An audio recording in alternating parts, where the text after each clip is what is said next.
Halo,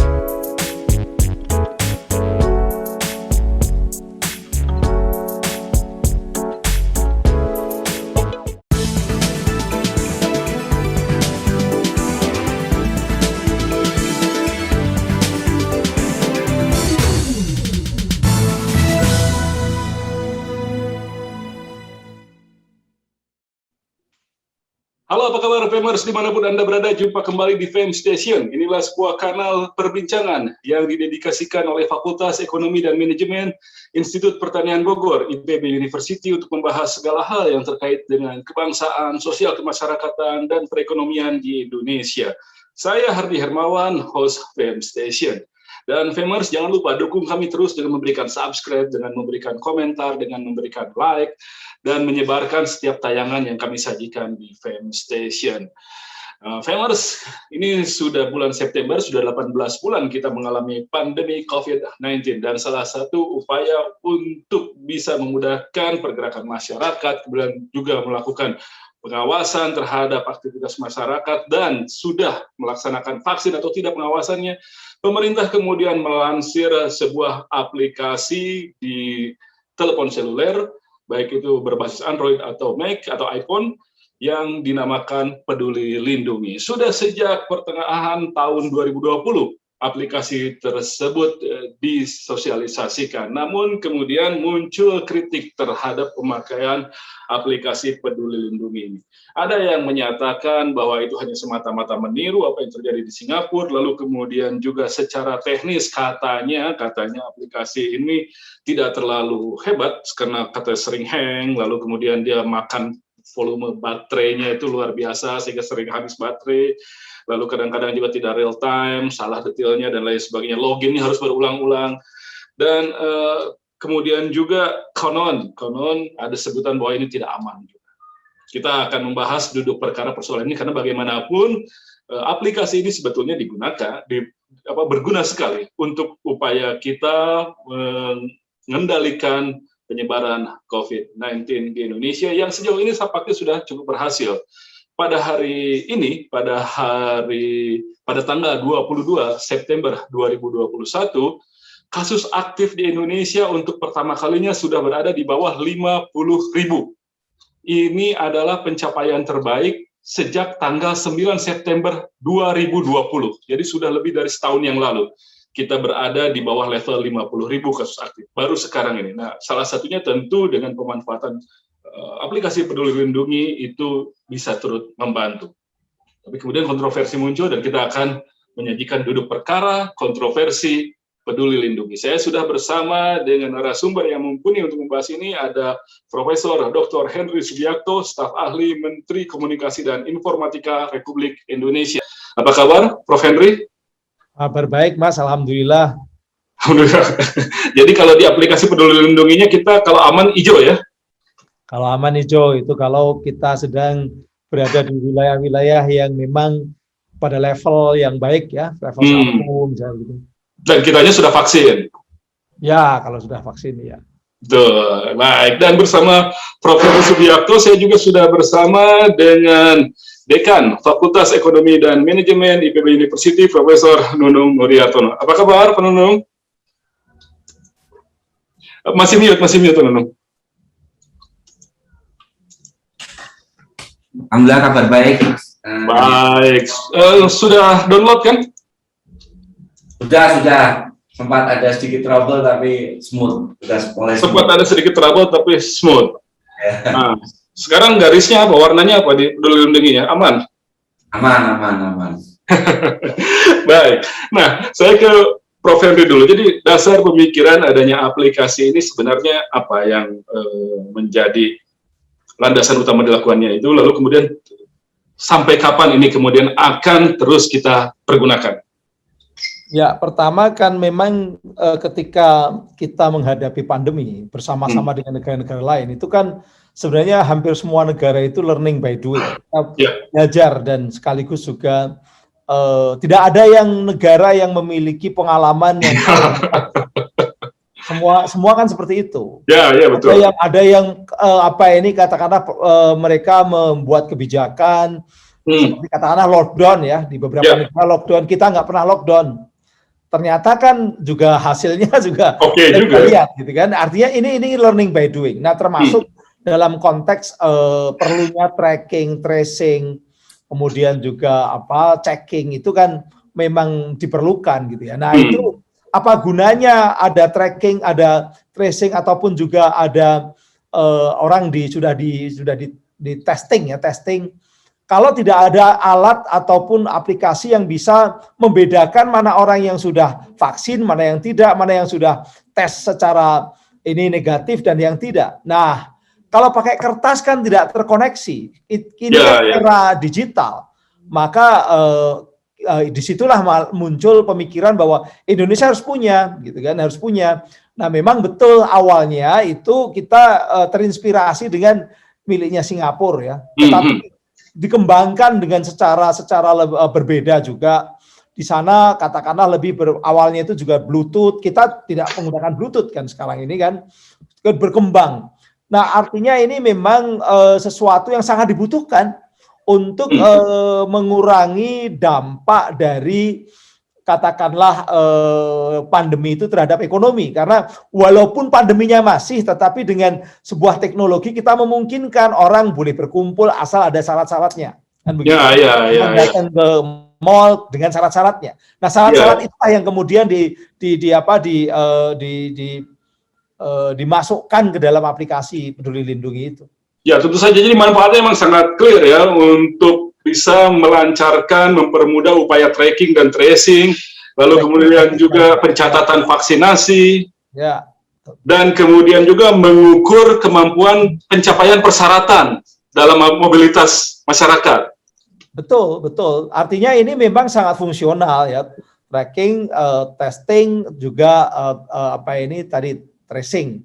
3T ini sangat terbantu dengan adanya Peduli Lindungi. Sekarang lalu vaksin masuk di situ. Kemudian nanti untuk sekolah juga pakai Peduli Lindungi. Untuk PON Peduli Lindungi. Untuk G20 juga nanti pakai Peduli Lindungi. Sehingga tamu-tamu asing pun pakai Peduli Lindungi gitu kan. Berarti di situ harus dikembangkan pakai bilingual misalnya begitu. Bahkan pakai bahasa-bahasa asing yang lain. Nah, itu yang sekarang terus dikembangkan. Memang belum sempurna.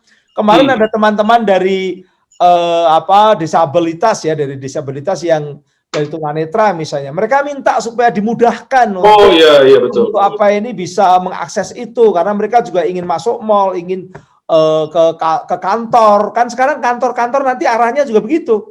Kita ke kampus misalnya, kampus IPB, nanti juga ke kampus pun yang mau kuliah pakai Peduli Lindungi. Nah, itu kan berarti memang bisa dipakai untuk mendukung yang namanya berbagai macam aktivitas sosial. Nah, di sini kemudian memunculkan persoalannya begini, Mas. Awalnya yang mau mengembangkan Peduli Lindungi atau diberi mandat untuk mengembangkan itu tuh banyak yang tidak mau, karena karena pertamanya tidak mau. Awalnya banyak yang enggan gitu ya. Akhirnya kan pakai semacam kayak power bahwa BUMN, harus BUMN nih yang mau. Karena BUMN, akhirnya Telkom yang disuruh. Dibuatlah permen, ditunjuklah Telkom, begitu. Akhirnya Telkom mau. Nah, sekarang ketika sudah berjalan dengan baik, kemudian menjadi persyaratan kontak-kontak sosial dan juga untuk ke dunia publik, layanan-layanan publik pakai Peduli Lindungi, akhirnya kan dalam satu hari itu naik 500 ribu penggunanya. Sekarang sudah 55 juta kira-kira sekarang. Sudah 55 juta ya? Itu sudah mendekati, sudah mau menyalip yang namanya Gojek. Menyalip Gojek. Ini sebuah aplikasi yang nanti akan terbesar di Indonesia. Nah, ini kalau bisnis ini udah unicorn ini. Oh, ini unicorn. Ini makanya lalu banyak yang pengen. Banyaklah yang juga. Kenapa Telkom? Kami juga bisa. Awalnya itu sudah ketika Telkom mulai dipakai, itu yang lain-lain, mohon maaf ini, yang lain-lain itu kurang mendukung, dari operator seluler yang lain kurang mendukung. Tapi karena kebetulan waktu itu yang in charge itu kan semua kementerian harus menghadapi pandemi ya. Salah satu yang adalah Kementerian Kominfo ya, mau tidak mau semua operator seluler harus dukung agak sedikit memaksa juga harus dukung. Ya perlu darurat itu. Ya. Karena darurat, akhirnya mereka juga mendukung, dan sekarang Anda bayangkan 55 juta mendownload aplikasi seperti ini kan Gojek saja dulu awalnya ketika dikembangkan di Jogja itu ketika udah jutaan orang nggak mampu, harus ke luar negeri kan begitu. Ini jadi kalau ada trouble, ada masalah itu memang ya pastilah itu kita akui itu pasti tidak mungkin lah, apalagi jadi yang sekarang muncul suara bising, suara miring itu tidak lebih dari motif bisnis. Harus saya akui ada persaingan bisnis ada. Karena ada banyak yang tertarik untuk jadi pengelola sebuah aplikasi dengan 55 juta users. Mana yang Telkom tuh punya apa aplikasi yang besar di Telkom? Nggak ada. You Meet Me aja boleh dikatakan tidak terlalu berhasil. Ini yang berhasil ini. Ini berhasil. Nah, muncullah banyak yang kok Telkom, kok gitu loh. Apalagi nanti ini bisa ratusan juta ini. Itu mereka pertama tidak mau tuh kenapa, Prof?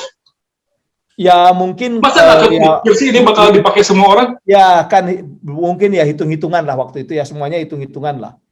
Makanya ini yang lebih mudah, bukannya tidak mau, tapi yang lain-lain itu agak dengan ogah-ogahan gitulah. Kalau Telkom kan langsung Pak Erick Thohir sebagai ketua waktu itu dia juga terlibat gitu ya. Kemudian Pak Menteri ini kan jadi wamennya Pak Erick Thohir waktu itu, Menteri Kesehatan. Oh ya, Menteri Kesehatan.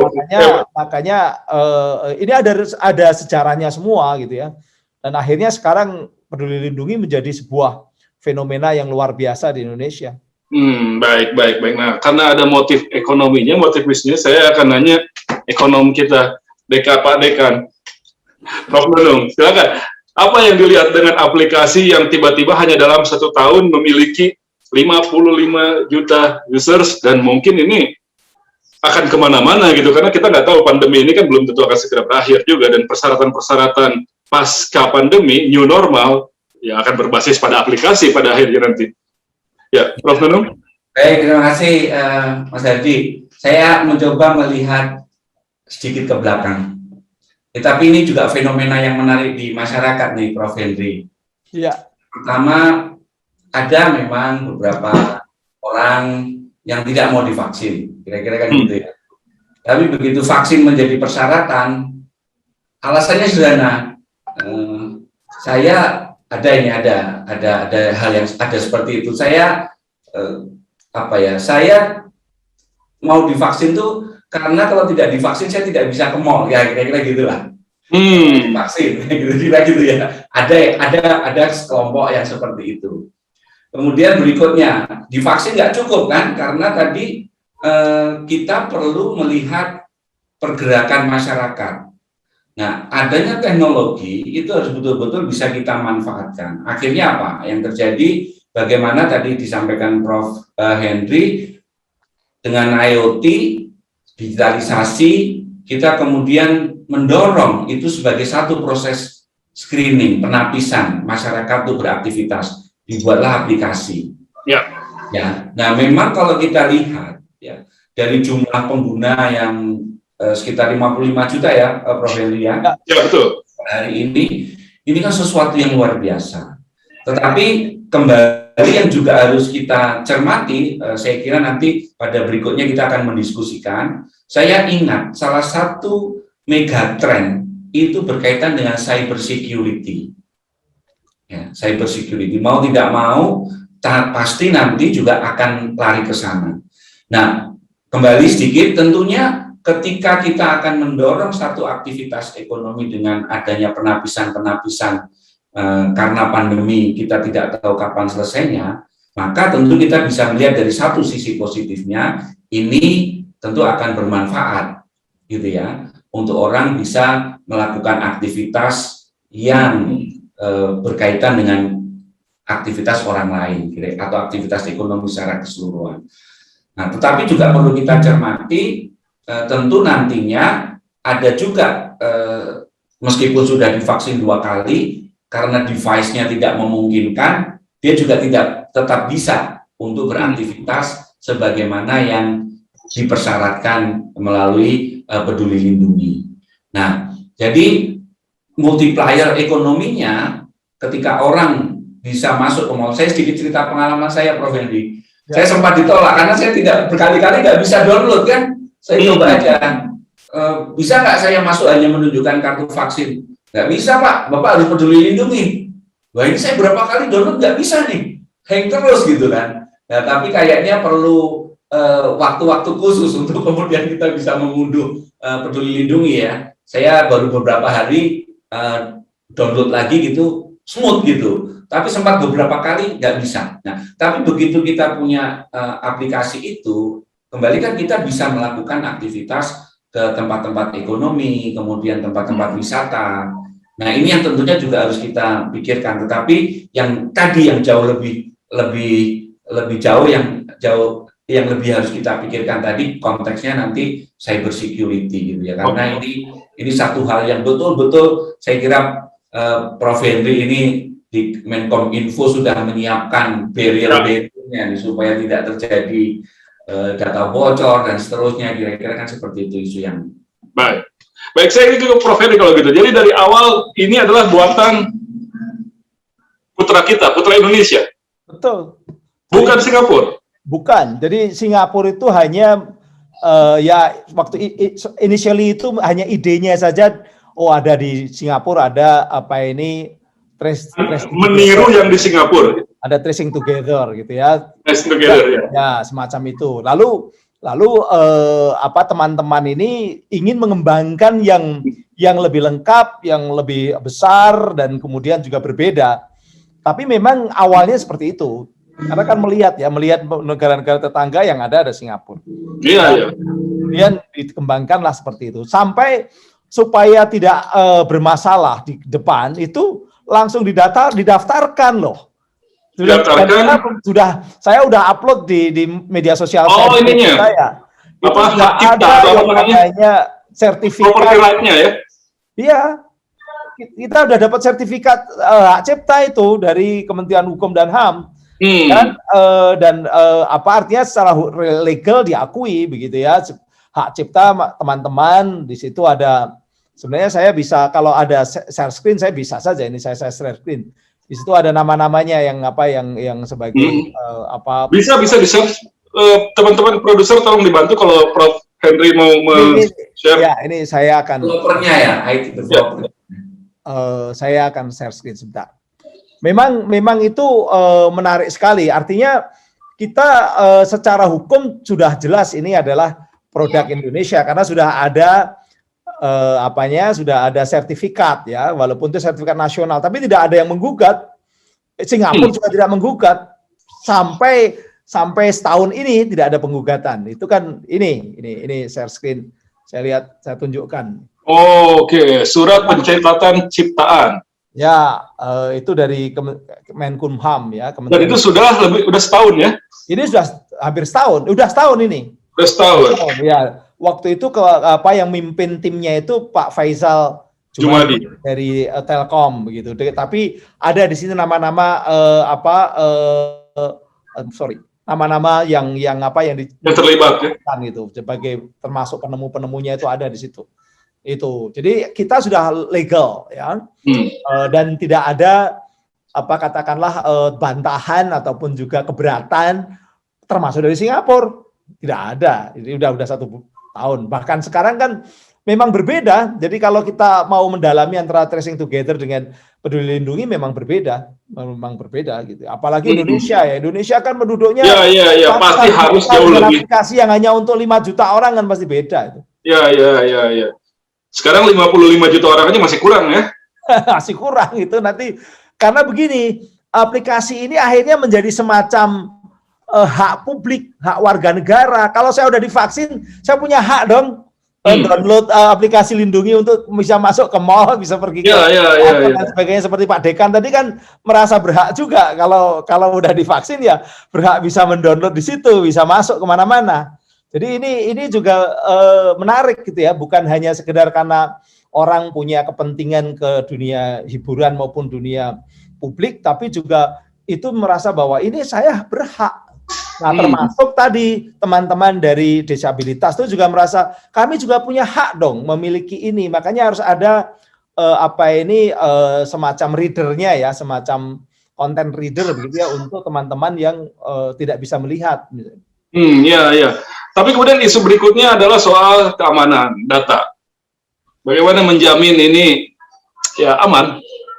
Ya, ini kan namanya penyelenggara sistem elektronik ya. Dalam bahasa hukumnya itu aplikasi Peduli Lindungi ini disebut sebagai PSE, penyelenggara sistem elektronik. Di Undang-Undang ITE pasal 15 itu kalau setiap penyelenggara sistem elektronik itu harus bertanggung jawab terhadap keamanan dan keandalan. Jadi memang cyber security itu mutlak gitu ya. Itu udah ketuntutan dari secara teknis maupun secara hukum. Hukumnya juga mengatakan bahwa harus ada keandalan dan keamanan. Ya. Membuat aplikasi harus dihitung betul yang namanya cyber security itu. Cuma begini, mohon maaf, ini bukan tanggung jawabnya Kominfo. Karena Kominfo itu regulator. Kominfo itu pengawas. Awal-awal Kominfo ikut karena memang ini menghadapi pandemi. Ya, ius populi suprema lex. Jadi keselamatan. Ya, keselamatan manusia yang paling utama. Jadi pokoknya siapa, ayo kita kerjain. Yes. Ya, kita bantu persoalan pandemi ini. Termasuk Kominfo pun bantu manggil teman-teman Telkom dan sebagainya begitu kan. Tapi ke depan yang bertanggung jawab tetap harus teman-teman Telkom sebagai penyelenggara sistem elektronik, dan wali datanya adalah Kementerian Kesehatan. Kominfo itu termasuk dengan BSSN adalah yang ngawasi, yang membuat tata kelola, regulator gitu. Ya, karena kan orang kemudian kaget beberapa pekan yang lalu sertifikatnya Pak Presiden tak tampil di sosmed dari Peduli Lindungi gitu. Jadi wah, kok Presiden saja bisa ditembus gitu. Kalau itu lain lagi, itu kasus ya. Jadi gini, sebenarnya Pak Presiden kita, Pak Dekan, Pak Hardi, ya Pak, maupun juga Pak Fajar, itu NIK-nya ada di mana-mana. Salah satunya yang bisa kita tracing, kita cari adalah di daftar pemilih ketika Pilpres maupun Pilkada. Oh, di KPU? Di KPU. Itu ketika KPU itu kan selalu diminta supaya daftar pemilihnya jelas. Ada nomor, nama, alamat, NIK. Nah, akhirnya NIK ini bisa dipakai banyak orang. Ya, termasuk ini ya. Nah, untuk membuka Peduli Lindungi, melihat melihat sertifikat seseorang, cukup mengetahui NIK-nya, mengetahui kapan divaksin, dan mengetahui jenis vaksin. Lah kalau nyari presiden, NIK-nya presiden, cari aja, gampang. Kapan divaksin ada beritanya. Jenis vaksin ada beritanya, itu yang namanya Sinovac. Ya kebuka lah Pak Presiden. Itu loh. Tapi ini bukan Peduli Lindunginya bocor, belum tentu. Bukan. Tapi memang karena NIK Pak Presiden, NIK kita ada. Cuma kalau kita kan beritanya kapan kita divaksin nggak ada. Kalau Presiden ada. Gitu. Ya. Baik. Saya juga izinkan mengundang teman-teman Famer semua untuk ikut berdiskusi mengenai kontroversi aplikasi Peduli Lindungi ini. Saya mencatat ada beberapa praktisi dan pengamat dan pakar IT yang ikut bergabung. Ada Pak Fajar Nusa dari ITB kalau tidak salah, ada Bung Mahdi Kodra dari Makassar, lalu kemudian juga dari IPB ada Ibu Selvi. Nah ini semuanya tadi akan saya mintakan pandangannya deh. Ini kira-kira bagaimana mengenai upaya kita memastikan Peduli Lindungi ini bisa diandalkan. Mungkin Pak Fajar bisa bantu, silakan. Ya, terima kasih sebelumnya Pak Hardi. Selamat malam teman-teman semua, Profesor Henry, Pak Nunung ya. Sebenarnya sebelumnya mungkin saya mohon maaf, saya diundang di sini mendadak sekali ya oleh panitia. Jadi sebenarnya kalau bicara tentang konteksnya mungkin persiapannya kurang gitu sebenarnya Pak Hardi begitu. Ya. Karena tapi kan udah download dong. Oke, sudah Peduli Lindungi ini sudah. dan memang sangat menarik untuk diikuti ya beritanya. Akhir-akhir ini juga terakhir yang saya dapat itu kan terdapat sertifikat yang dalam tanda kutip palsu ya, sempat masuk di Peduli Lindungi. Benar seperti itu bukan Pak Profesor Henry ya? Ya. Pernah terjadi ya beberapa waktu lalu, minggu kemarin kalau nggak salah ya. Masuk di beberapa media nasional itu, di mana ada sekitar sekian puluh sertifikat yang sebenarnya orang yang mendapat sertifikat tersebut tidak divaksin. Nah, tapi masuk datanya ke dalam Peduli Lindungi seolah-olah sudah divaksin seperti itu. Nah, ini juga menarik. Ini ada yang dipakai waktu divaksin itu. Iya, jadi memang kalau bicara soal keamanan data dan juga validasi data, banyak faktor ya yang harus kita yang harus kita cermati, harus kita antisipasi sejak awal juga begitu ya. Jadi tidak hanya dari sisi teknologinya saja sebenarnya Pak Hardy, tapi juga dari misalnya bagaimana sih kita membuat otorisasi terhadap sistem ini gitu. Bagaimana seharusnya si sertifikat vaksin ini bisa masuk ke dalam aplikasi Peduli Lindungi.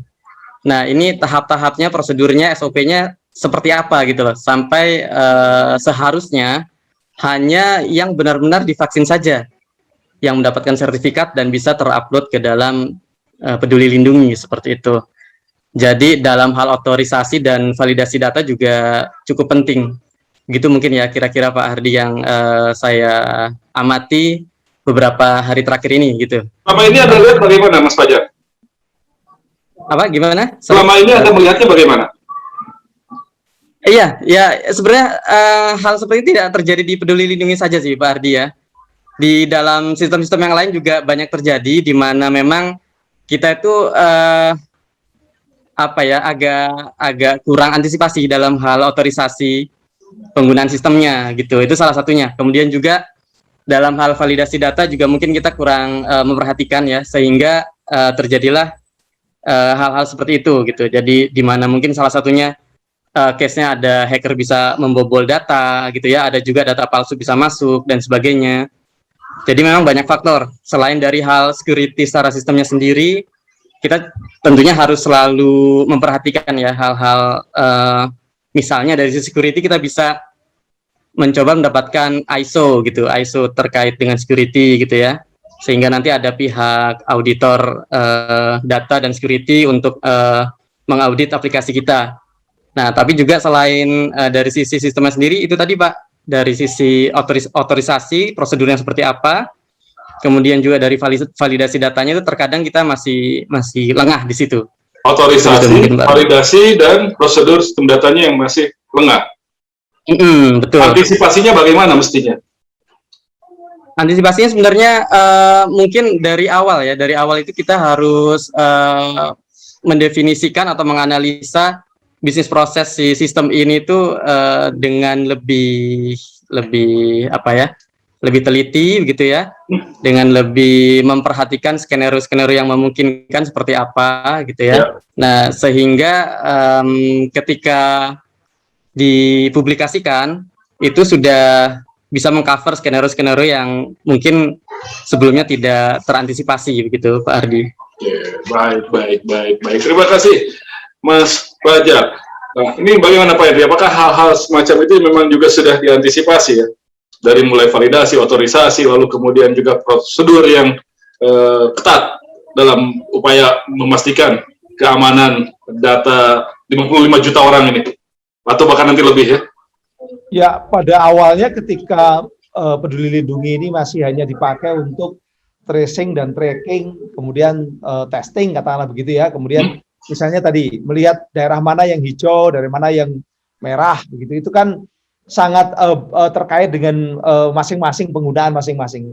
Tapi ketika kemudian Peduli Lindungi ini menjadi syarat masuk mall, syarat kemudian syarat bersekolah, syarat untuk ke dunia publik, banyak orang lalu menganggap bahwa ini hak dan dia sangat butuh terhadap Peduli Lindungi. Akhirnya terjadilah ini penyimpangan. Kalau itu tadi benar ya, yang orang belum vaksin udah muncul, itu kan penyimpangan sebenarnya. Nah, karena apa? Karena orang merasa ini butuh ini peduli lindungi ini supaya saya bisa terbang naik pesawat, supaya saya bisa masuk mall, bisa sekolah dan lain-lain. Nah, inilah maka ini memang teman-teman teknik ya dari pendekatan teknik yang harus betul-betul tadi menerapkan ISO-nya, menerapkan keandalan dan keamanannya, termasuk bagaimana ketika harus memvalidasi sebuah data-data yang mau diunggah begitu. Nah, ini memang problema besarnya itu kan karena vaksinasi ini kan massal. Dan semua orang ingin cepat dilindungi hak dan ingin dapat pelayanan dengan cepat tadi. Coba kalau satu hari 500.000 orang yang input dan sebagainya itu kan jadi jumlahnya juga udah masif juga, massal juga. Hari ini di atas 2 juta vaksin.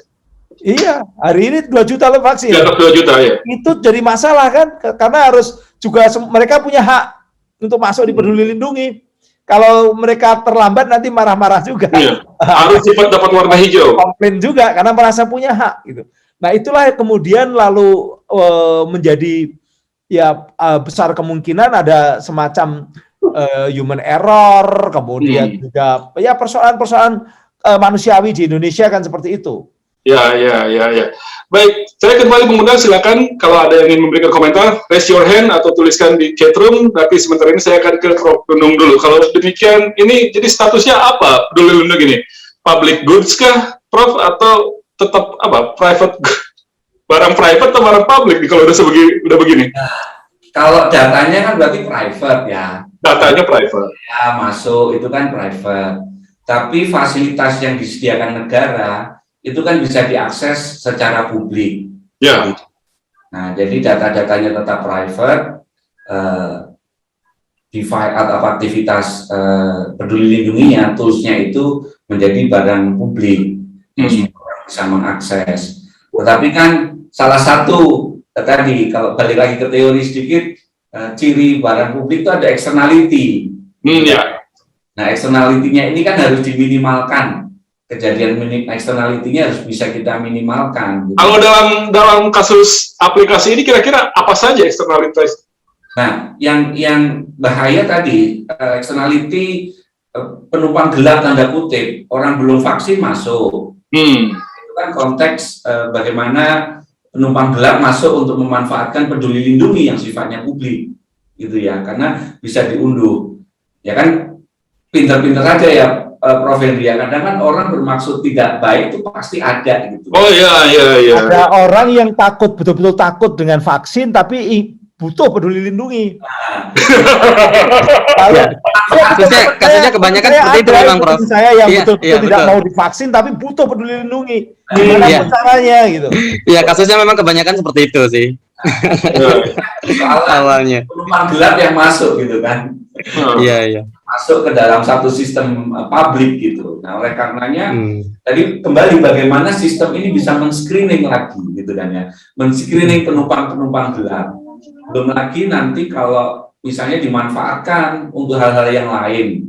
Ya, penumpang-penumpang gelap ini memanfaatkan barang publik ini loh, gitu. Memanfaatkan barang publik sehingga dia mendapatkan benefit untuk dirinya.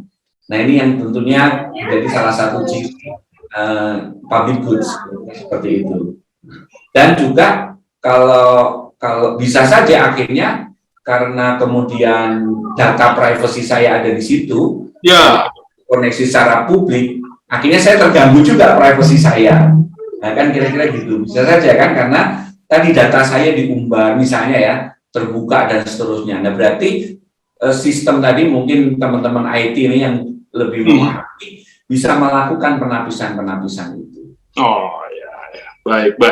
Yang canggih pun seringkali bisa dibobol kan. Ini terus berkejaran nih antara yang mau membobol dengan bagaimana kita mendesain sistem itu kira-kira. Tapi yang jelas aplikasi ini emang kebutuhan buat kita dalam situasi kayak seperti sekarang ya, Prof. Nunung. Ya, saya kira betul. Misalnya contoh sederhana, kemarin kami mendiskusikan karena perkuliahan misalnya akan dimulai offline ya secara bertahap gitu ya. Tentunya apa yang bisa kita gunakan untuk proses screening selain memang mahasiswa mengisi data dan seterusnya, dari mana mobilitas dan seterusnya, tapi dengan data peduli lindungi tinggal scan itu kita bisa mendetek kan selama ini. Nah, jadi itu pun juga akan tentunya kita lakukan gitu ya. Kami lakukan bahwa aplikasi Peduli Lindungi menjadi salah satu bagian ketika mahasiswa akan masuk di dalam kampus. Kira-kira seperti itu, atau mengikuti proses pembelajaran yang tentunya nanti secara bertahap ya diputuskan oleh pimpinan. Kira-kira gitu Mas Ardi. Baik, ini juga masih ada praktisi dan pakar IT hebat dari IPB lainnya. Ibu Selvi bergabung masih? Ibu Selvi, tolong dibukakan mikrofon dan kameranya.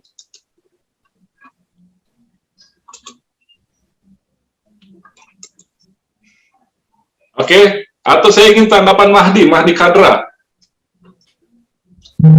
Mahdi, dibukakan aja suaranya. Ya, apa yang paling harus kita perhitungkan gitu, dalam urusan keamanannya aplikasi ini? Ya. Terima kasih Mas Hardi. Ya, sekarang kan nama saya sebenarnya Lukman ya. Saya sama Hardi itu udah lama. Saya sepakat dengan Mas Fajar itu tentang permasalahan yang harus dilihat dari sisi melakukan trial gitu loh. Karena kayak kasus yang tadi dikatakan bahwa ada sekitar 2 juta data yang masuk, itu kan tiba-tiba terjadi namanya loading system biasanya gitu ya Pak Prof ya, Prof Hendy. Dan memang saya sangat sepakat dengan Mas Prof Henry bahwa ini aplikasi ini sangat penting. Dan memang masyarakat itu harus didorong ke sana gitu loh. Nah, duduk persoalannya ke masalah data publik itu, sebenarnya kita bisa mencari sebuah sistem yang menarik untuk bisa dilakukan. Misalnya masuk ke dunia blockchain untuk melakukan tracking data yang bisa secara eksplisit dikunci gitu loh. Karena kan kalau secara menggunakan data blockchain itu kan, kalau menggunakan teknologi blockchain itu kan artinya kita bisa melakukan tracking data itu secara transparan juga. Tapi untuk di hacking itu agak susah karena dia berada pada sebuah sistem chain yang sorry sebentar. Adakah aplikasi yang sudah berbasis blockchain? Banyak sih sebenarnya. Banyak. Mungkin nanti Prof Heri bisa dikembangkan lagi ke atas itu bahwa menggunakan di istilahnya itu di scale up ya. Aplikasi itu di scale up itu untuk menjadi lebih baik gitu. Tapi sebenarnya secanggih apapun aplikasi itu, jika orang-orangnya tidak punya integritas, pasti bisa. Itu aja sih masalahnya di situ, tidak punya integritas aja. Karena saya juga kemarin sempat ditawarin sama teman bahwa mau nggak sertifikat karena kamu belum divaksin, mau nggak sertifikat? Saya bilang oh nggak, saya mau divaksin tapi saya nunggu Sinovac gitu loh. Gitu. Bisa tawarin bisa. Saya bilang oh ini orangnya integritas. Tapi kalau kita punya hati nurani aja, mau nggak gitu loh, kayak gitu. Kalau kita nggak punya hati nurani ya silakan aja. Memang hancur aplikasi itu kayak gitu loh. Tapi orang itu nggak punya integritas. Maksud saya itu secanggih apapun, seperti kata Prof Nunung itu, secanggih apapun itu aplikasi yang kita bangun, jika orang tidak punya integritas itu udah sama aja bohong gitu loh. Jadi makanya pertama yang Anda rekomendasikan itu adalah basis teknologinya lebih di scale up menggunakan blockchain yang lebih sulit untuk dihack. Bisa jadi kayak gitu. Bisa jadi. Yang kedua memastikan apa namanya sebutannya orang yang mengelola itu tuh. Nah, mereka itu super admin. Apa? Admin atau apa? Super admin. Ya Mas Fajar, super admin ya namanya. Super admin. Iya, super admin. Iya. Biasanya untuk yang mengelola tingkat tertinggi super admin. Tingkat tertinggi. Jadi memang orang-orang punya integritas memberikan otoritas terhadap penggunaan aplikasi itu gitu loh. Ya. Jadi tapi sebenarnya kalau boleh komentar sedikit Pak Lukman ya. Boleh silakan Mas. Iya. Kalau kita bisa mendesain bagaimana sistem otorisasi dan sebagainya tadi dengan model transparan ya. Kemudian juga model istilahnya kayak 2 arah ya. Nah itu mau seperti apapun integritasnya itu bisa lebih dijaga seharusnya sih Pak Lukman. Gitu. Betul. Sepakat. Contoh kasusnya ya, ada aplikasi pendidikan. Nah, aplikasi pendidikan ini digunakan oleh siswa dan murid. Gitu. Si murid bisa mengklaim kehadirannya melalui aplikasi. Si guru juga bisa mengklaim kehadirannya melalui aplikasi. Tetapi keduanya harusnya bisa saling menggugurkan klaim tersebut gitu, bisa saling melakukan semacam disclaimer. Juga kalau gitu ya? Iya, konsepnya ya semacam itulah. Jadi intinya gimana supaya didesain lebih transparan modelnya dan tidak satu arah. Nah itu akan lebih menjaga dari sisi otoritasnya juga seharusnya. Setiap orang bisa melihat data yang dia perlukan, tapi tidak bisa mengubah jika sudah itu masuk ke dalam. Iya. Jadi kalau betul. Silakan Pak Lukman. Silakan Mas. Betul. Ya, prinsipnya konsepnya itu kan bukan mengubah data kalau blockchain ya, setahu saya ya. Ini tolong dikoreksi juga teman-teman, kalau blockchain saya sebenarnya belum mendalami dengan serius gitu ya, belum detail juga. Nah, cuman kalau yang saya tahu blockchain itu kan kita tidak bisa mengubah data, kita hanya bisa menambah data gitu kan. Jadi historinya itu kita menambah data gitu. Iya, betul. Karena di blockchain itu jadi kalau dia memang belum vaksin, ya belum vaksin. Kalau dia sudah, sudah nggak bisa digugurkan lagi. Betul. Iya. Karena kalau menambah data di blockchain itu 51% itu harus lebih dari 51% untuk menambahkan. 51% dari pihak-pihak yang terkait dengan data itu. Iya. Itu sah lah kalau bisa mendapatkan kesepakatan sebanyak itu. Iya, konsepnya sama kan ya. Jadi transparan dan tidak satu arah seperti itu. Betul. Betul. Prof. Henry, yang hal-hal semacam situ apakah sudah juga menjadi perkembangan saat ini dari aplikasi Peduli Lindungi sekarang? Saya mau bicara dari sisi aspek hukum ya. Sebenarnya pelaku-pelaku itu mungkin tidak tahu itu jelas-jelas dia melanggar hukum dan sangat tinggi sanksi-sanksi pidana. Undang-undang ITE itu keras ya?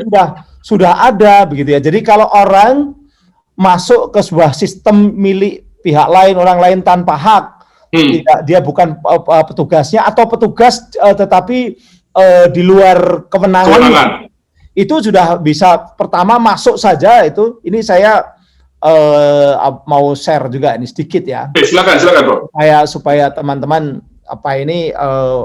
mengetahui hukumnya juga. Jadi sebenarnya yang namanya Undang-Undang ITE ini sudah mengantisipasi itu semua, teman-teman. Ini enggak. Ini mudah-mudahan benar. Ini. Pasal 30. Jadi kalau ada orang 900 miliar. Itu baru masuk saja, ngakses komputer atau sistem elektronik ke milik orang lain, pihak lain, baru masuk saja, itu 600 miliar atau 6 tahun. Baru masuk saja. Jadi masuk tanpa hak dengan melanggar hukum itu. Ketika dia mengakses masuk, kemudian dia dengan tujuan mengambil, memperoleh informasi, mau di-doxing, mau ditaruh di Twitter, mau ditaruh di Tokopedia, mau dijual atau dibawa ke India sana atau Pakistan, itu kena 700 miliar di tahun. Itu karena niatnya harus ke sana. Kemudian ketika dia sudah nabrak sistem pengamanan komputernya, sistemnya menerobos, melampaui, menjebol sistem, itu kena 800 miliar atau 8 tahun. Itu baru memasuki sebuah sistem itu. Belum ya, kalau dia ngerubah-ngerubah, kalau ngerubah ini 8 tahun dia. Kalau dia mengubah, menambah, mengurangi, itu sudah 8 tahun kena itu 2 miliar gitu ya. Oh ya, berarti 600 juta ya mungkin ya? Iya, 88 tahun sanksi pidana maksimalnya atau 8 miliar itu. Kemudian kalau dia kemudian ambil terus di doxing, itu kan banyak tuh yang katakanlah seperti kasus yang ada di Telkomsel ya, kapan itu ada orang yang di doxing. Ya. Oh, si Denny Siregar kalau nggak salah. Nah, itu mendoxing seperti itu berarti dia menyampaikan kepada orang yang tidak berhak. Ya. Dibuka ke Twitter itu menyampaikan kepada orang yang tidak berhak, itu kena 9 tahun. Artinya itu kena. Apalagi tadi yang bikin sertifikat palsu itu seolah-olah ini yang pasal 35. Ini 10 tahun. Mengubah data seolah-olah asli, ini 10 tahun.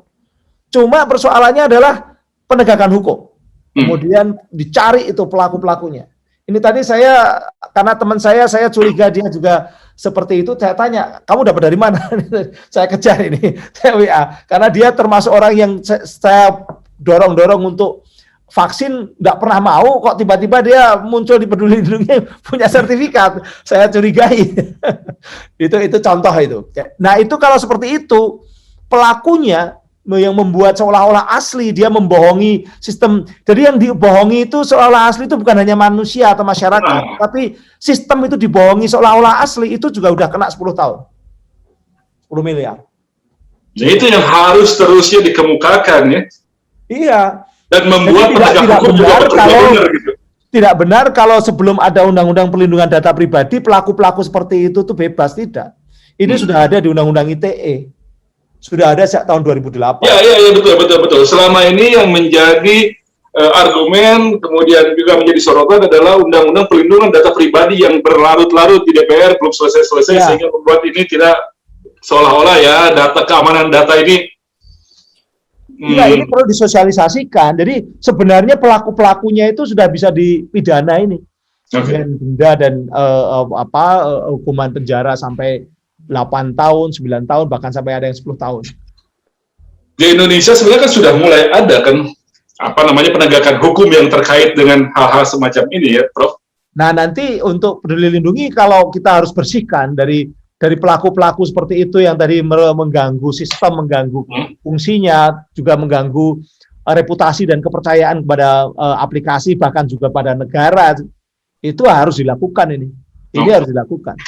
Nah, terus tapi ada lagi yang mengatakan ini katanya servernya, datanya sempat disimpan lama di luar negeri, sehingga kita kan undang-undang ini mungkin tidak bisa menyentuh ke sana. Itu bagaimana, Prof? Tidak benar juga. Kemarin sebenarnya kalau kita lihat di YouTube ya, itu kemarin liputannya Aiman Wicaksono di Kompas TV tunjukkan itu di berapa server-server yang ada di dalam negeri. Artinya di Indonesia. Ya katanya itu baru belakangan. Sangat dirahasiakan. Jadi gini, cloud storage untuk data itu sudah ada untuk layanan publik, untuk layanan pemerintah itu kan sudah ada. Kan ini kan kita namanya e-government, pelayanan publik itu kan sudah cukup lama ya, beberapa tahun terakhir ini kan itu sudah ada datanya, cloud storage-nya itu sudah ada. Kalau sekarang kita mau membangun data center yang baru, yang belum selesai, data center itu belum selesai, ada 4 yang akan kita bangun. Itu sebenarnya cloud storage-nya yang mau dibesarkan.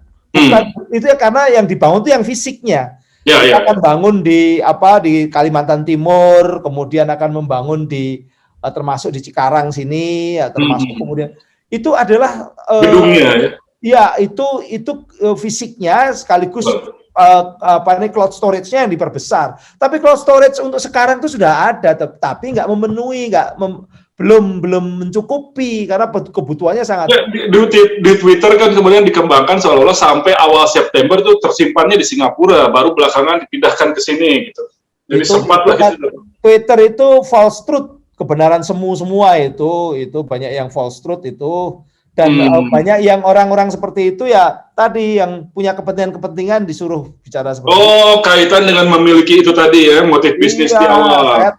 Saya tahu mereka itu siapa yang kira-kira yang di belakang yang nyuruh-nyuruh, yang ramein gitu. Karena ini kan memang sekarang ini seksi sekali ini. Oh iya. Seksi sekali dan negara punya komitmen harus mengamankan ini. Kalau ada kelemahan-kelemahan, ya pastilah. Semua, namanya juga sebuah aplikasi untuk jutaan, puluhan juta mau menuju ratusan juta ini tantangan para ahli teknologi ini di Indonesia ini dan termasuk ahli cyber security ini sebenarnya. Betul. Kalau hukumnya kan hukumnya sudah ada aturannya sebenarnya. Ya. Tadi itu ya. Ya. Nah, tapi sekarang kan orang bilang wah ini keamanan data untuk apa segala macam. Saya ingin ke Prof Nunung. Sebenarnya buat apa sih data-data yang besar itu kalau misalnya pun digunakan untuk kegiatan ekonomi dan lain sebagainya, seberapa bernilai dan untuk apa juga itu, Prof Nunung? Baik, sebenarnya ini menarik ya dan penting kalau menurut saya.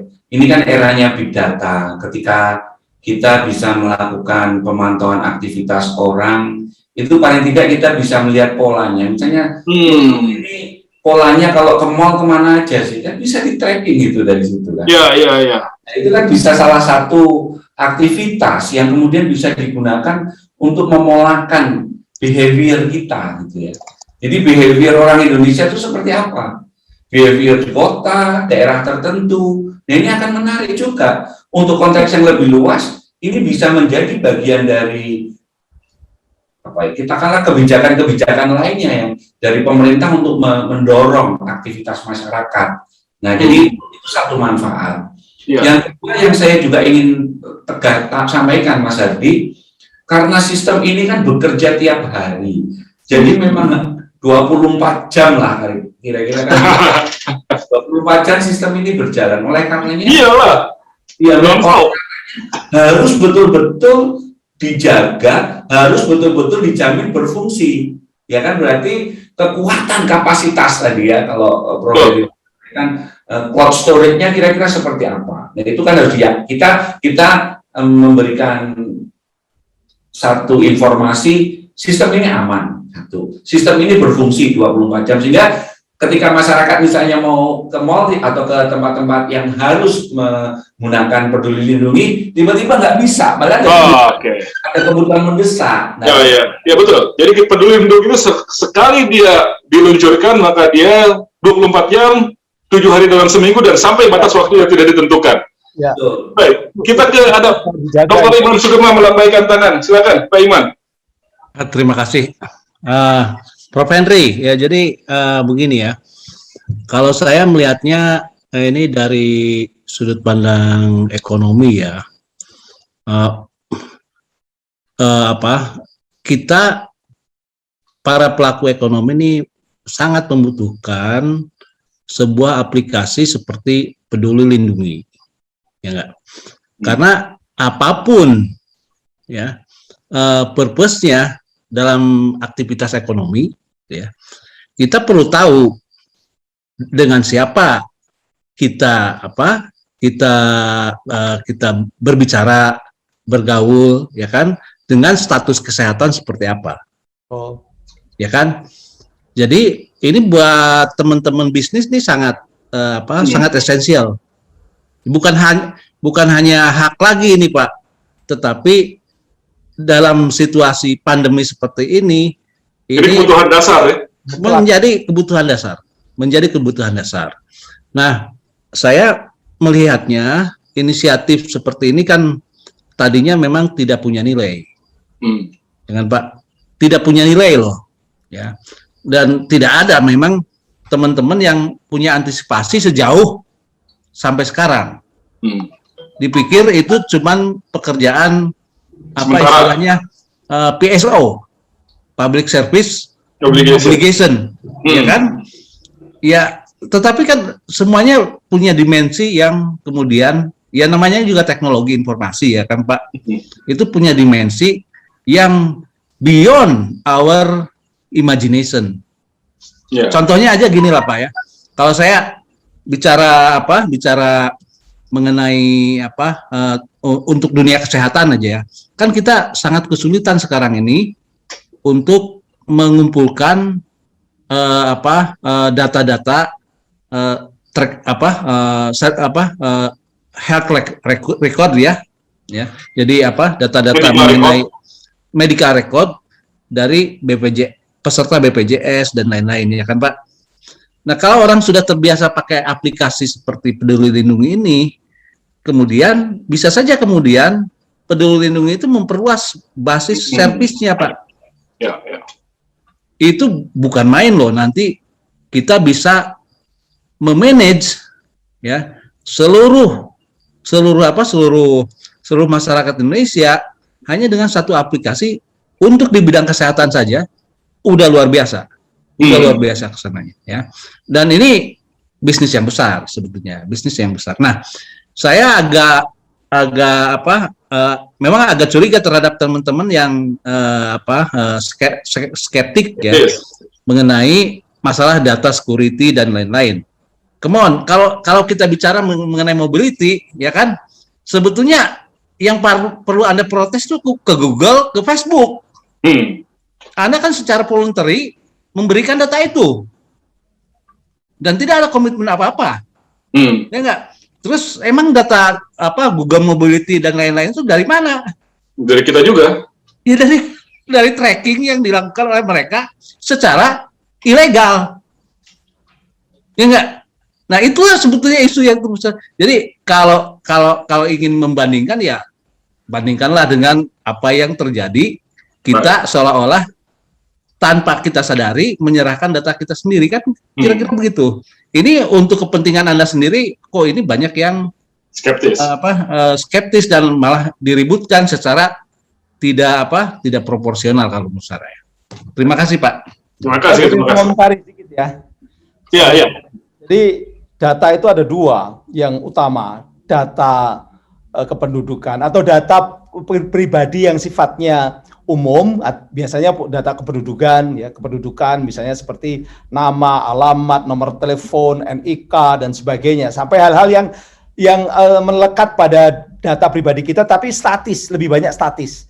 Lalu ada data yang spesifik yang seperti yang dikumpulkan oleh Google tadi. Dikumpulkan oleh WhatsApp, WA, kita ini pakai WA gratis, maka data kita dipakai sama WA gitu kan. Lalu muncul yang namanya fenomena namanya surveillance kapitalisme pengawasan. Bahwa di era sekarang ini para pemilik data, pengelola data dari dunia digital itu dia mensurveillance masyarakat. Google itu mensurveillance kita. Ketika jutaan orang, ratusan juta, miliaran orang pakai Google, maka trennya diketahui oleh Google, diketahui oleh Facebook, diketahui oleh WA. Nah, ini sudah mulai dihitung nih. Ini nanti trennya diketahui oleh yang menguasai Peduli Lindungi. Ini udah mulai ribut di situ sebenarnya. Tapi ini kan Peduli Lindungi ini pertama publik. Dia namanya PSE lingkup publik. Dimiliki oleh penunjukan negara. Dan itu negara harus ikut ngawasi gitu ya. Agak beda dengan yang lingkup privat yang memang dipakai untuk bisnis gitu. Walaupun ini Telkom ya, tapi Telkom kan sebagian besar masih BUMN yang plat merah dan itu memang betul-betul ditunjuk melalui peraturan menteri ya, keputusan menteri nomor 171. Ini memang bisa memunculkan sebuah kapitalisasi yang luar biasa yang dimiliki oleh Peduli Lindungi. Tapi itu konsekuensi karena dia ditugaskan untuk menghadapi pandemi yang dibutuhkan oleh masyarakat. Nah, nampaknya ada yang mulai bisnis yang mulai melihat ini dan lalu mulailah itu di Indonesia itu buat Telkom lah ya, meskipun belum tentu juga Telkom bisa manfaatkan. Oke, ini bisa itu gampang untuk pemanfaatannya gampang itu. Gampang. Ya kan? Pakai artificial intelligence sekarang udah sekali ya gitu. Real time. Ya, itu terkumpul semua. Memang sebuah luar biasa itu sesuatu yang sekarang kekayaan yang luar biasa yang dimiliki oleh bangsa ini yang kebetulan diberikan amanahnya kepada Telkom yang sejak awal dia berjuang gitu. Oke. Baik. Mas Hardi. Ya, silakan Lukman. Saya sepakat dengan Mas Imam sama Prof Henry sama apalagi Pak Nunung. Mungkin sebagai referensi bisa nonton filmnya The Great Hack. Ya. The Great Hack itu di Netflix. Nah, itu menarik sekali. Bagaimana dikatakan di film itu bahwa data is new oil. Data is new oil. Bahwa kita itu adalah komoditas. Manusia itu komoditas. Nah, orang-orang yang memanfaatkan data-data inilah yang seperti dikatakan Mas Imam itu tadi, yang melihat peluang itu kenapa peduli diperebutkan. Bayangkan data 55 juta orang itu tahu sakitnya apa, dia punya penyakit apa. Khusus ini orang-orang yang istilahnya di dunia kesehatan itu akan diburu loh sebenarnya. Sehingga dimanfaatkan bagaimana negara itu untuk mengunci data itu gitu loh. Karena kata Mas Imam tadi juga bahwa kita memang secara sukarela memberikan data kita ke Facebook. Dan itu kenyataan kok. Ada sebuah metode yang dilakukan di Facebook itu aja tentang kuis. Mas Hardi itu ketika mengisi kuis, itu semua data Anda sudah diambil. Udah ketahuan kok sebenarnya. Dan itu dikumpulkan. Apalagi gitu ya. Betul. Makanya saya itu paling malas untuk melakukan ada kuis-kuis di Facebook. Karena otomatis dia akan mengetahui saya sedang ngapain, di mana saya sering duduk nongkrong. Itu akan tercatat, bisa di tracking oleh Facebook. Dan itu yang dipakai di film The Great Hack itu yang dipakai oleh orang ketika melakukan pemilihan secara langsung yang di Amerika Serikat pada saat itu. Yang dimenangkan oleh Donald Trump. Cambridge Analytica. Memanfaatkan data itu sebagai potensi untuk Cambridge Analytica, betul. Nah, ini kan juga itu menarik. Memang ini juga arahnya ke sana. Cuman kan di sini tidak ada pengamat politik gitu yang bisa menjawab ini. Karena ini menjawab dengan kemungkinan 2024, Menteri BUMN sekarang itu kan prospek yang bagus juga dianggapnya, sehingga kemudian itu dipakai untuk, ya kalau pemikiran ala-ala film atau konspirasi memungkinkan sekali kan ke sana. Tapi apa sejauh itu, saya sih kadang-kadang takutnya itu data dipakai jadi data pinjaman online. Tahu-tahu saya dapat tagihan gitu, padahal saya nggak pernah minjam gara-gara data dari sana. Atau tahu-tahu saya tercatat sebagai pemilik perusahaan di Cayman Island gitu, karena data saya ada di sana, padahal saya nggak pernah. Ya boro-boro lah punya akses ke Cayman Island. Nah, yang kayak gitu mungkin Prof. Henry yang selama ini menjadi ketakutan yang paling gampang.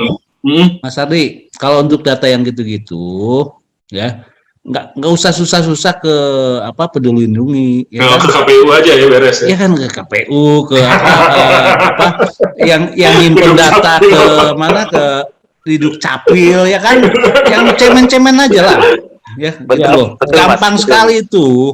Betul Mas. Lebih susah ini. Seru dulu, ini kan narasi yang dibangun, ini kan harus seru dulu kan.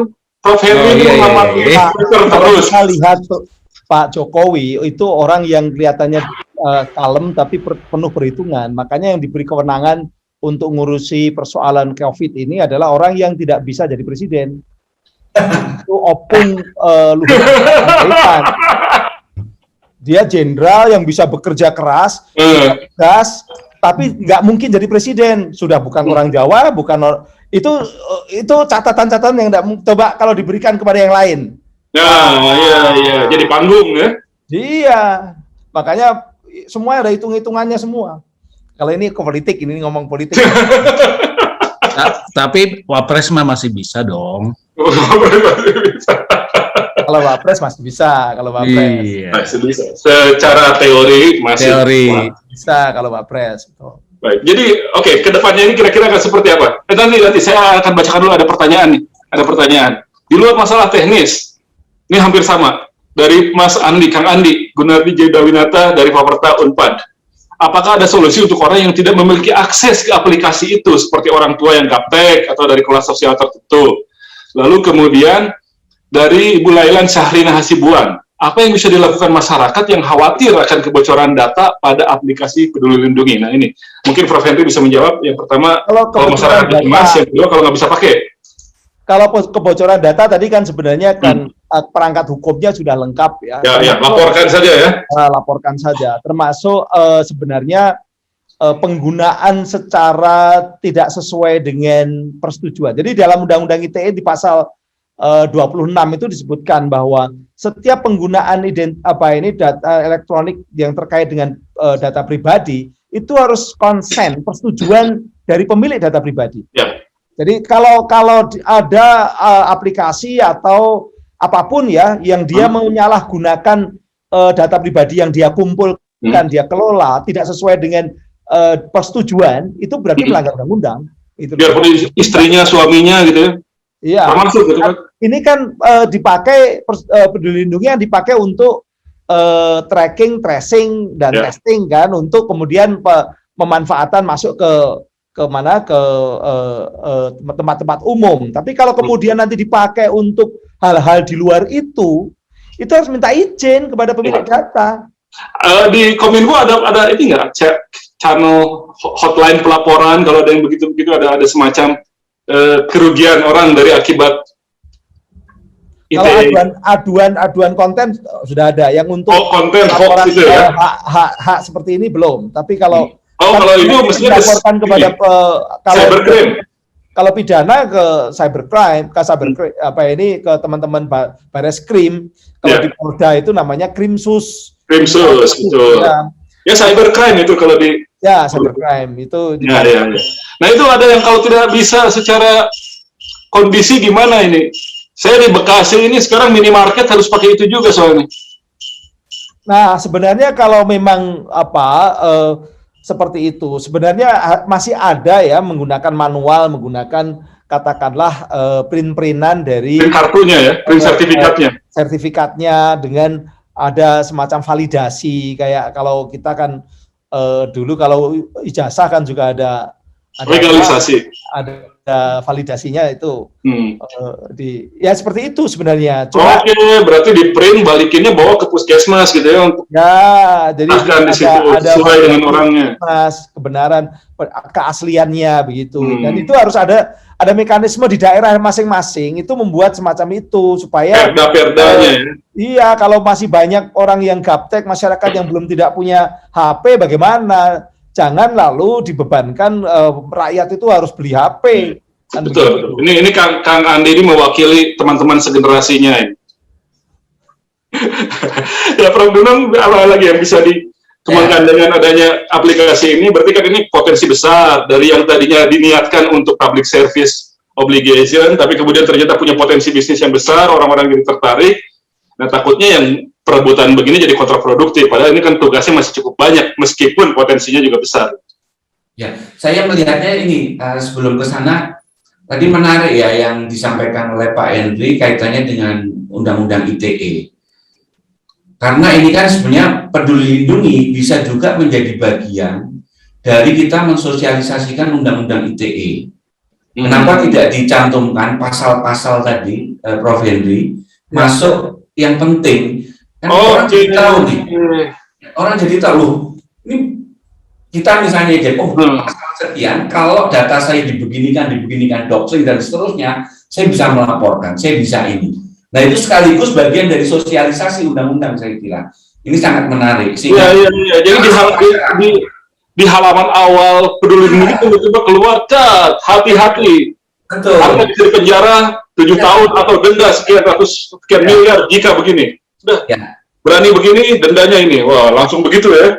Ya, jadi itu dimunculkan gitu ya. Karena ada Undang-Undang ITE. Ini masukan yang baik ini. Tapi saya nanti tidak lagi dianggap yang tahu Undang-Undang ITE karena semua terlalu jadi tahu Undang-Undang ITE. Nggak apa-apa, Prof. Ini dalam setiap ini amalnya keluar itu. Ini bagus, nih saya ide ini bagus. Ini ide yang bagus ya. Selama ini yang muncul itu malah klausul bahwa bertentangan dengan Undang-Undang ITE, bahwa Peduli Lindungi tidak bertanggung jawab kalau ada penyalahgunaan. Itu betul. Saya ingin tanya itu juga tadi lupa. Iya itu ya. Jadi harus ditampilkan ya. Iya. Harusnya dibalik. Ini siapapun yang akan Anda akan dihadapkan pada ancaman pidana. Jadi seperti peringatan merokok itu loh, Prof. Ya, itu sangat penting ya karena bagaimanapun kan sekarang eranya digital ya, dan itu dilindungi oleh hukum. Dan yang juga tidak kalah pentingnya, saya yakin kalau dulu ada Siskamling, sekarang kan cybercrime police itu, polisi reskrimsus itu patrolinya juga harus 24 jam itu. Iya sih. Ya, 24 jam untuk melihat apabila ada kejahatan-kejahatan lain berhubungan dengan cyber. Nah, jadi sekali lagi itu yang pertama ya, harus menjadi bagian upaya untuk meningkatkan literasi terhadap peraturan dan perundang-undangan. Yang kedua, tentunya kalau kita melihat potensi ekonomi yang luar biasa, saya kira ini pasti tadi sudah didiskusikan bersama ya. Karena orang akan beraktivitas dengan penuh keyakinan, confident juga akan muncul. Oh, saya harus menghindari daerah ini yang levelnya merah atau PPKM-nya 4 gitu ya, sehingga saya tidak akan melakukan mobilitas di sana dan seterusnya, karena informasi-informasi itu juga menjadi bagian yang tidak terpisahkan ketika kita akan melakukan aktivitas-aktivitas ekonomi. Kalau kita yakin kan dengan senangnya kita membelanjakan sesuatu. Nah, kira-kira gitu aktivitas ekonomi akan berjalan dengan baik, saya kira. Itu Mas Hardi.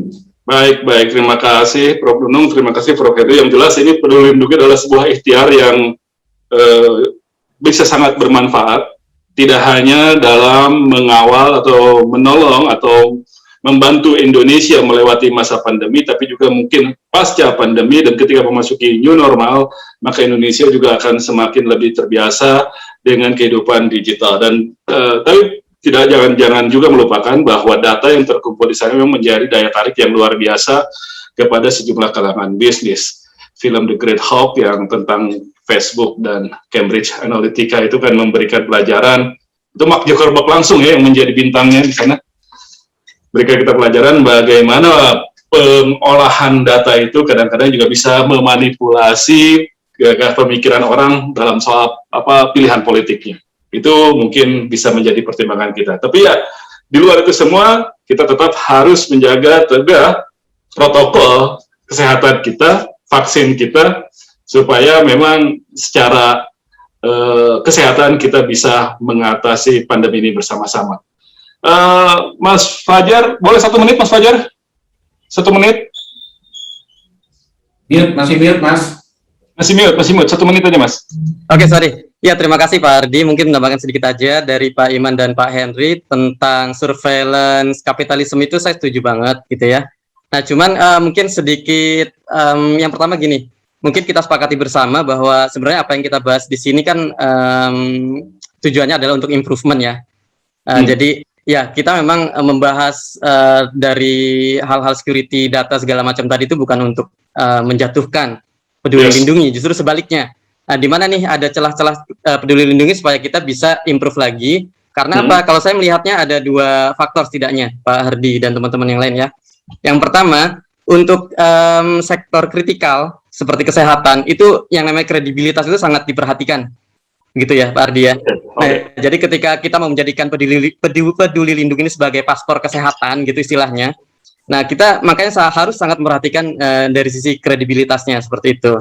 Nah, kemudian faktor yang kedua adalah saya perhatikan Peduli Lindungi sekarang itu sudah mulai bekerja sama nih dengan health tech cukup banyak ya, ada Halodoc dan yang lain-lain gitu ya. Iya, itu tentu dengan berkurangnya kredibilitas dan kemungkinan adanya celah-celah untuk apa ya istilahnya infiltrasi atau apapun itu, nah itu juga nanti bisa berbahaya juga terhadap partner-partner dari Peduli Lindungi gitu, dan bisa berpotensi terekspos lebih jauh lagi untuk keamanan data dan sebagainya. Seperti itu sih mungkin kira-kira.